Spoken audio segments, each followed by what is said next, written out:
আসসালামু আলাইকুম রহমতুল্লাহ। সুপ্রিয় নবম দশম এবং এসএসসি দাখিল 2025 সালের শিক্ষার্থী, তোমাদের সকলকে জানাচ্ছি আন্তরিক ধন্যবাদ। আজকে আমি তোমাদের উচ্চতর গণিত বইয়ের দ্বিতীয় অধ্যায় বীজগাণিতিক রাশি এর কিছু অংশ নিয়ে আলোচনা করব। এই অধ্যায়টি অত্যন্ত গুরুত্বপূর্ণ একটি অধ্যায় এবং এই অধ্যায় থেকে প্রতি বছরই একটি সৃজনশীল এবং একটি দুটি অবজেক্টিভ আসে। তাহলে দেখো, আমরা আমাদের আলোচনাটা শুরু করি। দেখো, আমাদের প্রথমে জানা দরকার এই রাশিটা একটা চলক জিনিসটা কি। চলক, দেখো, চলক হচ্ছে একটা পরিবর্তনশীল রাশি, অর্থাৎ যার মানটা পরিবর্তন হয়।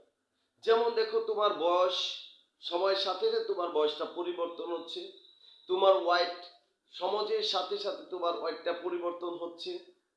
তাহলে এই যে পরিবর্তনশীল যে রাশিগুলো, সেটাকে বলা হয় চলক, যার মানটা পরিবর্তন হয়। দেখো, ইংরেজি যে অক্ষর শেষের দিকের অক্ষরগুলো আছে এক্স ওয়াই জেড, সাধারণত এই অক্ষরগুলো দ্বারা চলককে নির্দেশ করা হয়। এবিসি এই প্রথম দিকের অক্ষরগুলো চলক এবং সব উভয়টাই হিসেবে ব্যবহার করা হয়, তবে সাধারণত শেষের যে অক্ষরগুলো আছে সেই অক্ষরগুলোকে চলক হিসেবে ব্যবহার করা হয়, অর্থাৎ যার মানটা পরিবর্তন হয় সেটা হচ্ছে চলক। তাহলে এক্স এর মানটা পরিবর্তন হবে, এক্সটা হচ্ছে চলক। তাহলে এখন দেখো, চলক ধ্রুবপদ। আমরা যদি ধ্রুবপদটা খেয়াল করি, ধ্রুবপদটা কি হচ্ছে? ধ্রুবক হচ্ছে ওইটা যার মানের কোনো পরিবর্তন হয় না, যার মানের কি কোনো পরিবর্তন হয় না। দেখো, 5 একটি সংখ্যা আমরা লিখলাম, অঙ্ক লিখলাম, এর মানটা কিন্তু নির্দিষ্ট। এ দ্বারা একটা 5টা যে কোনো জিনিসকে বোঝায়, এ দ্বারা কিন্তু অন্য কোনো পরিবর্তনশীল কিছু বোঝায় না। তার মানে 5 হচ্ছে একটি ধ্রুবক সংখ্যা। 10 আমরা যদি এখানে 7 লিখি, 7 একটি ধ্রুবক সংখ্যা হবে। হাফ যদি লিখি, এটা একটা ধ্রুব সংখ্যা। আবার পাই কি একটি ধ্রুব সংখ্যা, কারণ পায়ের মান আমরা জানি 3.1416 22/7। আবার আমরা সাধারণ লগারিদমে ই ব্যবহার করি, ইও কিন্তু একটা ধ্রুব সংখ্যা, কারণ এদের মানগুলো কি নির্দিষ্ট, ফিক্সড। তাহলে যার মানের কোনো পরিবর্তন হয় না সেই জিনিসটা হচ্ছে কি তোমার চলক। তারপরে আসছে আমাদের প্রক্রিয়া চিহ্ন। যেমন আমরা দেখো, অঙ্ক করার সময় বিভিন্ন সিম্বলগুলো ব্যবহার করে থাকি, যেমন যোগ ব্যবহার করি, বিয়োগ ব্যবহার করি, গুণ ব্যবহার করি এবং বিয়োগ ভাগ ব্যবহার করি। এডিশন, সাবট্রাকশন, মাল্টিপ্লিকেশন এন্ড কি ডিভিশন। আমরা এড করার সময় প্লাস ব্যবহার করি, সাবট্রাকশন করার মাইনাস ব্যবহার করি, মাল্টিপ্লিকেশন করার সময় গুণের চিহ্নটা ব্যবহার করি, ভাগ করার সময় ডিভিশন ভাগ চিহ্ন এই চিহ্নটি ব্যবহার করি। তাহলে এই চিহ্নগুলোকে বলা হয় তোমার একটি প্রক্রিয়া চিহ্ন। তাহলে দেখো, এখন আমাদের আছে রাশি। রাশি জিনিসটা কি? রাশিটা হচ্ছে, যেমন আমি এখানে x+5 লিখলাম এবং x² প্লাস কত 7x + 10 লিখলাম, x³ প্লাস কত 5xy x²y plus 7xy² plus 2y³ আমরা লিখলাম। দেখো, এই যে একটা রাশি আমরা এখানে লিখলাম, এখানে দেখো চলক আছে, প্রক্রিয়া চিহ্ন আছে। এখানে দেখো একটা রাশি আমরা লিখলাম x² প্লাস 7x প্লাস 10, এখানে চলক আছে, প্রক্রিয়া চিহ্ন আছে, ধ্রুবপদ আছে। তাহলে দেখো, এখানে x³ প্লাস 7x², এখানে এটা লিখলাম। দেখো, এই চলক এবং প্রক্রিয়া চিহ্ন সংবলিত যে পদগুলো আমরা পাই সেগুলোকে রাশি বলে, অর্থাৎ যেখানে চলক থাকবে এবং প্রক্রিয়া চিহ্ন থাকবে, চলক প্রক্রিয়া চিহ্ন সংবলিত কোনো বীজগণিত পদকেই তাকেই বলা হয় কি রাশি। তাহলে এখানে দেখো রাশি পেলাম আমরা, আশা করি তোমরা বুঝতেছো। দেখো, পদটা কি? পদ দেখো একটা জিনিস, যে পদটা হচ্ছে চলক এবং প্রক্রিয়া চিহ্ন তোমাকে পদ নির্দেশ, প্রক্রিয়া চিহ্নগুলো মধ্যে যোগ এবং বিয়োগ কি করে পদ নির্দেশ করে। যেমন x+5 লিখেছিলাম আমরা, তাহলে এখানে দেখো কয়টা পদ আছে, এই প্লাসের আগে একটা পদ আছে, প্লাসের পরে একটা পদ আছে। এখানে যদি তোমার x² গুণ xy ভাগ কত 7x থাকে, তাহলে এখানে কি হবে, কয়টা পদ আছে, এই সবগুলো মিলে একটি পদ আছে। তাহলে এখানে যোগ অথবা এক্স স্কোয়ার প্লাস কত x y plus z square, দেখো x y z plus z square, আচ্ছা আমরা এটা না লিখি, x square plus y square plus z square minus x y minus y z minus z x আমরা লিখলাম। দেখো এখানে কিন্তু অনেকগুলো পদ রয়েছে, এই যে plus plus minus minus minus, তাহলে এদের পদ মাঝখানে যারা আছে, এটা একটা পদ, এটা একটা, এটা একটা, এটা একটা, এটা একটা, এটা একটা, সবাই কিন্তু একটা পদ। পদ দেখো, তাহলে দেখো পদ পেলাম আমরা, চলক, ধ্রুবপদ, প্রক্রিয়া চিহ্ন, রাশি এবং পদ পেলাম। এখন দেখো আমাদের এই টপিক্সের রাশির যে মূল আলোচ্য বিষয়টা, সেটা হচ্ছে আমাদের বহুপদী। এখন দেখো বহুপদী জিনিসটা কি, এখানে আমরা লিখেছিলাম x square plus 7x plus 10। দেখো এখানে অনেকগুলো পদ আছে, 3টি পদ আছে, তার মানে বহু পদ আছে, অনেকগুলো পদ আছে, তাহলে মানে এটা একটা বহুপদী আমরা বলতে পারি। যেখানে একাধিক পদ থাকবে, বহু পদ থাকবে, সেটাকেই বহুপদী বলা হয়। বহুপদকে আমরা সাধারণত পি অফ এক্স অথবা এক্স এর চলকের বহুপদী অথবা এফ অফ এক্স দ্বারা প্রকাশ করে থাকি। তবে বহুপদীকে সাধারণত পলিনোমিয়াল, ইংরেজি শব্দ পলিনোমিয়ামের অংশ হিসেবে একে পি অফ এক্স দ্বারা প্রকাশ করা হয়।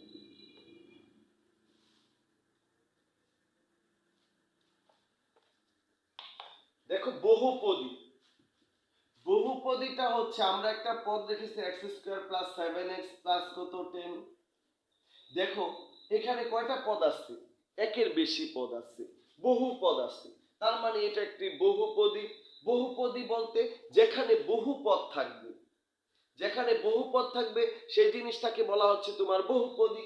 এখন খেয়াল করো এই বহুপদী কতগুলো পদ লিখলাম। এখন এই বহুপদী হওয়ার জন্য একটা জিনিস দেখো, cx two the power p একটা রাশি আমরা লিখলাম। এখানে দেখো কোন জিনিসটাকে কি বলে, এই এক্সটাকে বলা হয় তোমার চলক, এই সামনে যে আছে একে বলে সহগ বা কোইফিসিয়েন্ট। ইফিসিয়েন্ট, দেখো সহগ বা কোইফিসিয়েন্ট। আর উপরে যা থাকে তাকে বলা হয় পাওয়ার আকারে। চলকের উপরে আছে কি, কোনা দিয়ে উপরে আছে পি, পি মানে হচ্ছে কি সূচক, এর অনেকগুলো নাম আছে, এটাকে বলা হয় সূচক, মাত্রা, ডিগ্রি, ইন্ডেক্স, ইন্ডেক্স মানে এটা সূচক বলতে পারো, মাত্রা বলতে পারো, ডিগ্রি বলতে পারো, ইন্ডেক্স বলতে পারো, তারপরে ঘাত বলতে পারো, ঠিক আছে, অনেকগুলো নামে বলা যায়। তাহলে এই যে আমরা সি এক্স যদি পি লিখলাম, এখানে এক্সটা হচ্ছে কি চলক, এক্স এর সামনে যা থাকবে তা হচ্ছে সহগ, এবং এক্স এর চলকের উপরে যা থাকবে সেটাকে বলা হয় সূচক, মাত্রা, ঘাত, ডিগ্রি, ইন্ডেক্স। এখন খেয়াল করো এইখানে যে কোনো একটা রাশিকে যদি এই সি একশো দেওয়ার পি আকারে লিখতে পারি, এই কন্ডিশন যদি হয়, তাহলে সেটাকে আমরা বহুপদী বলতে পারবো। তবে এখানে কথা আছে, কথা হচ্ছে কোন মানটা কি হতে পারে। যেমন C x to the power P আমরা লিখলাম, এখানে এক্স চলক হবে, চলক, তার মানে এক্স যে কোনো মান, এক্স জেড এবিসি যে কোনো একটা অক্ষর হতে পারে। সামনে দেওয়া সহগ আছে, এই সহগের মানটা কিরকম হবে, সহগ যে কোনো বাস্তব সংখ্যা হতে পারে। সহগটা কি হবে, যে কোনো বাস্তব সংখ্যা, যে কোনো বাস্তব মানই হতে পারে, যে কোনো কিছু মানই হতে গ্রহণযোগ্য হবে। কিন্তু এখানে যে সূচক গাত্র আছে এটা হতে হবে অঋণাত্মক পূর্ণ সংখ্যা। অঋণাত্মক কি হতে হবে, অঋণাত্মক পূর্ণ সংখ্যা। দেখো অঋণাত্মক পূর্ণ সংখ্যা কি জিনিসটা, অঋণাত্মক পূর্ণ সংখ্যা হচ্ছে শূন্য সহ সকল ধনাত্মক সংখ্যা। শূন্য সহ সকল ধনাত্মক সংখ্যাটা হচ্ছে অঋণাত্মক পূর্ণ সংখ্যা। তাহলে দেখো আমাদের যদি একটা রাশিকে আমরা বহুপদী তখনই বলতে পারবো যখন এই C x to the power P হবে, এই সির মানটা যে কোনো বাস্তব মান যা কোনো কিছু হতে পারে, যা লিখবা তাই হবে, কিন্তু উপরে যে পাওয়ারটা থাকবে, ঘাত মাত্রা শক্তির ইন্ডেক্সটা থাকবে, সরি এটাকে পাওয়ারও বলা হয়, উপরে পাওয়ার বলতে পারে। তাহলে দেখো এই যে উপরে যে পাওয়ারটা থাকবে, ঘাতটা থাকবে, এই ঘাতের মানটা কি হতে হবে? শূন্য সহ সকল স্বাভাবিক সংখ্যা, অর্থাৎ অঋণাত্মক পূর্ণ সংখ্যা হতে হবে, না হলে কিন্তু বহুপদী হবে না। তাহলে দেখো আমরা একটু যদি খেয়াল করি, এখানে আমি 5x² লিখলাম, তাহলে x³ লিখলাম, তাহলে এটাকে কিন্তু আমরা বহুপদী বলতে পারি নয় কি? বলতে পারি। আচ্ছা, এটা সম্পর্কে বিস্তারিত কিছু আলোচনা আমরা আগে করি। এটা বহুপদীর কিছু শর্ত আছে, বহুপদী না হওয়ার শর্ত। আগে আমরা বহুপদী না হওয়ার শর্তগুলো দেখি। বহুপদী না হওয়ার শর্ত কিগুলো হচ্ছে? বহুপদী না হওয়ার শর্ত, বহুপদী না হওয়ার শর্ত অর্থাৎ কখন একটা বীজগণিত রাশিকে তুমি বহুপদী বলবে না, কখন বলবো না। দেখো এই বহুপদীটা না হওয়ার শর্ত প্রথমে হচ্ছে ঘাত ঋণাত্মক হতে পারবে না। ঘাত ঋণাত্মক হলে রাশিটিকে, একটা রাশি যদি ঘাতটা ঋণাত্মক হয় তাহলে তা বহুপদী হবে না। খেয়াল করো, যদি আমার 3x⁻² থাকে অথবা x² প্লাস xy প্লাস কত y⁻⁻1 থাকে, তাহলে দেখো এটা বহুপদী হবে না, কারণ এখানে ঘাতটা কি আছে? ঋণাত্মক আছে। তাহলে ঘাত ঋণাত্মক হলে বহুপদী হবে না। আবার দেখো ভগ্নাংশ বহুপদী হবে না। কি বললাম? ভগ্নাংশ বহুপদী হবে না। ভগ্নাংশ হলে, রাশিটি যদি ভগ্নাংশ হলে সে বহুপদী হবে না। যেমন 1/x + 7x + 2, 1/x আছে, দেখো ভগ্নাংশ আছে, অথবা x² + 7x + 2x + 3, দেখো এটাও বহুপদী হবে না, কারণ এখানে কি আছে? একটি ভগ্নাংশ আছে। তবে ভগ্নাংশ থাকলেই যে বহুপদী হবে না এমন কিন্তু কথা নয়। তুমি ভগ্নাংশ দেখলা বলে দিলা বহুপদী, এটা না বহুপদী না, তাহলে কিন্তু হবে। যেমন x² + 2x আছে, এখন নিচে আছে x + 2, এরকম যদি থাকে তাহলে দেখো এখানে কিন্তু কাটা যাচ্ছে, x কমন নিলে উপর থেকে x করে x + 2, নিচে কত হচ্ছে x + 2, তাহলে দেখো কাটা গিয়ে কত হলো x, তাহলে এটা কিন্তু বহুপদী হচ্ছে। তাহলে ভগ্নাংশ হলে বহুপদী হবে না। তারপর হচ্ছে বর্গমূল হলে বহুপদী হবে না। যেমন আমরা যদি দেখি √5, তাহলে বহুপদী হবে না, কারণ বর্গমূল আছে। আবার যদি √x² + 2/7 আছে, এটাও বহুপদী হবে না। তাহলে দেখো বহুপদীর এই তিনটা কন্ডিশন যদি আমরা মনে রাখি তাহলে কোনটা বহুপদী কোনটা বহুপদী নয় আমরা কিন্তু ইজিলি বলতে পারবো। এখন দেখো বহুপদী হওয়ার শর্ত। বহুপদী হওয়ার শর্ত আমাদের আজকের আলোচনার বিষয় আদর্শ, বহুপদীর আদর্শ রূপ এবং এর কিছু অংশ। চলো ঘাত মাত মুখ্য সহ ধ্রুবপদ এবং কি এটা নির্ণয় করবো আমরা, আরো কিছু অংশ আমরা দেখবো। দেখো বহুপদী হওয়ার শর্ত, বহুপদী হওয়ার শর্ত। দেখো বহুপদী হতে হলে এর পদ সংখ্যা, কোন একটা রাশির প্রতিটি পদে, যে একটা বহুপদী আমরা লিখব, এই বহুপদীর প্রতিটা পদের ঘাতে কি হতে হবে? অঋণাত্মক পূর্ণ সংখ্যা হতে হবে। ঘাত অঋণাত্মক পূর্ণ সংখ্যা হতে হবে। আচ্ছা আমরা লিখি প্রতিটি পদের ঘাত কি হতে হবে? প্রতিটি পদের ঘাত অঋণাত্মক পূর্ণ সংখ্যা হতে হবে। অঋণাত্মক পূর্ণ সংখ্যা হতে হবে এবং পদ সংখ্যা সীমিত, পদ সংখ্যা সসীম হতে হবে। সসীম পদ সংখ্যা সসীম হতে হবে। সসীম হতে হবে। এখন খেয়াল করো, এখানে চলকটা ঘাতটা কি হতে পারে? বহুপদীটা এক চলক বিশিষ্ট একটা বহুপদী হতে পারে। এফ অফ এক্স সমান এক্স প্লাস কত x cube plus 7x square plus কত 2x প্লাস 3। দেখো এটা এক চলক বিশিষ্ট একটা বহুপদী আমরা লিখলাম।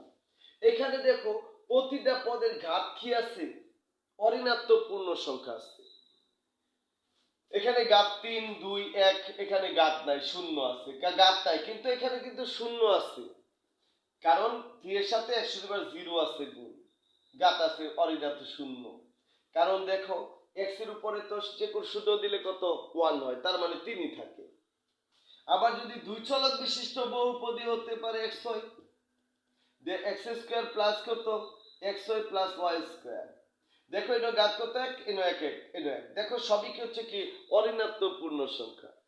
আবার তিন চলক বিশিষ্ট বহুপদী হতে পারে x cube plus y cube plus z cube minus 3xyz।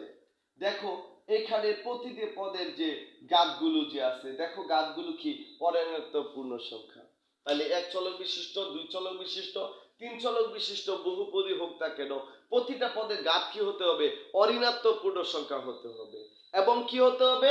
পদ সংখ্যা সসীম হতে হবে, সীমিত সংখ্যক হতে হবে। পদ সংখ্যা গণনা করে বের করা যাবে এইরকম পদ সংখ্যা হতে হবে। এখন দেখো বহুপদীর আদর্শ রূপ।